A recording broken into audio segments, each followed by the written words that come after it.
lots of threads to kind of tie together when it comes to the investment theme this morning. What is top of mind for you on this Monday? Is it the trade truce kind of falling apart? Is it the geopolitics coming out of between Europe and the U.S., or perhaps even some of the defense developments out of Ukraine or in the Middle East? What is top of mind for you this morning, Ben?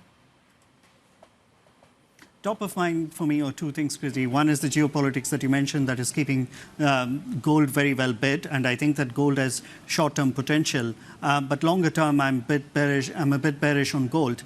But top of my mind is what is really happening on the trade front, Kriti, because we have heard from Trump that he wants to double tariffs on steel and aluminium to 50%. And he's also traded bombs with China on the trade dispute. So this issue of tariffs is not going to go away. And that's going to be a drag on earnings. That's going to be a drag on corporate earnings. And the question is, how far is our earnings going to be compressed? Now, the Bloomberg point estimate for earnings, S&P 500 earnings, is $264 on the aggregate.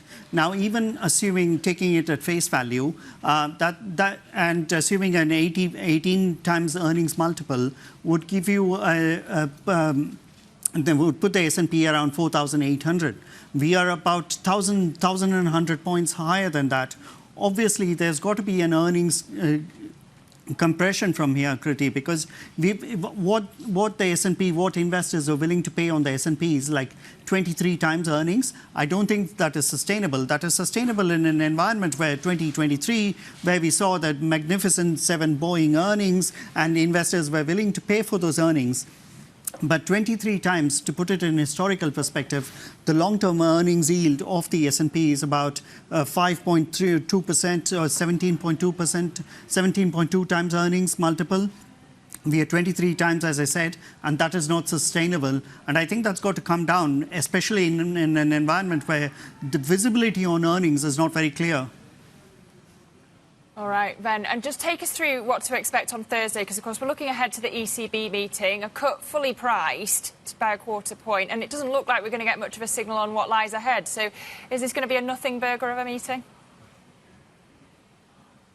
No, I think it's going to be actually an interesting meeting. As you said, that, investors have fully priced in one rate cut from the ECB. The question is whether they indicate one or further rate cuts after Thursday. Now, my conviction is that they're going to point to one more rate cut beyond Thursday, because that will take them to the nominal neutral rate, which is at 175. And I think they will stop there.